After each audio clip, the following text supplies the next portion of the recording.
Bench Accounting, a Vancouver-based bookkeeping company, ceased operations Friday, potentially putting hundreds out of work and leaving customers scrambling for alternatives.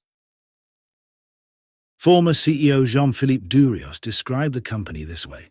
Bench is the world's largest bookkeeping and tax advisory platform. Our mission: to help every business owner thrive by providing financial insight and peace of mind in one seamless platform. And how did it manage to squander $138 million in private equity? The description by the former CEO may contain some clues as to why it failed. It started life in about 2012 as TenSheet, an online service, with human bookkeepers that oversaw the happenings within their system. In July of 2013, it rebranded as Bench, with more of a focus on human interaction. So, was it a bookkeeping platform or a tax advisory service? And was it based in Canada or the US? Why did they pretend to be the largest bookkeeping service for small businesses in America? What about H&R Block, which is probably 6 times as large? It's hard to tell for sure with a private company, but Crunchbase estimated their revenue between $500 million and $1 billion. By comparison, H&R Block reported consolidated revenue of $3.6 billion in their 2024 audited statements.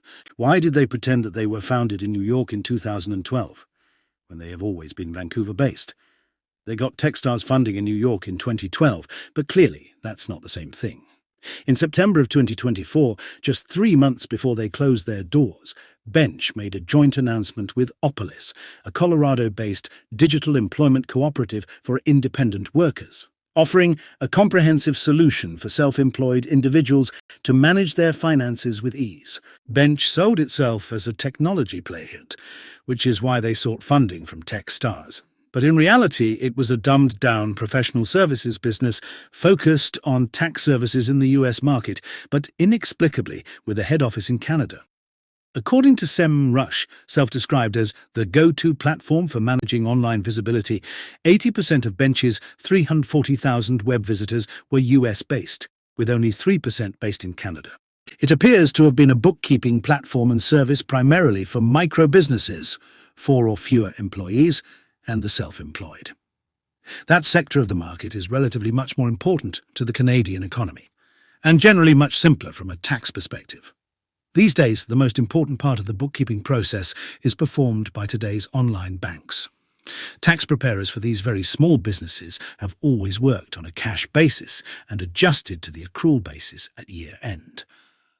That means bookkeepers or their clients can generally download all the transactions from their bank in a spreadsheet, then categorize them, which isn't really a technological problem and isn't all that difficult or time-consuming. Except for taxation, particularly sales or indirect taxes, which is determined by local governments. This is critical to the bookkeeping function since each transaction may be subject to state and/or municipal taxes. The American market has 50 states and more than 3,000 counties where sales taxes can be imposed by municipalities, making the overall tax landscape quite complex. This compares to Canada's 10 provinces and 3 territories. I should point out that the Globe and Mail article quotes a Liverpool-based startup as a new client of Bench in 2024.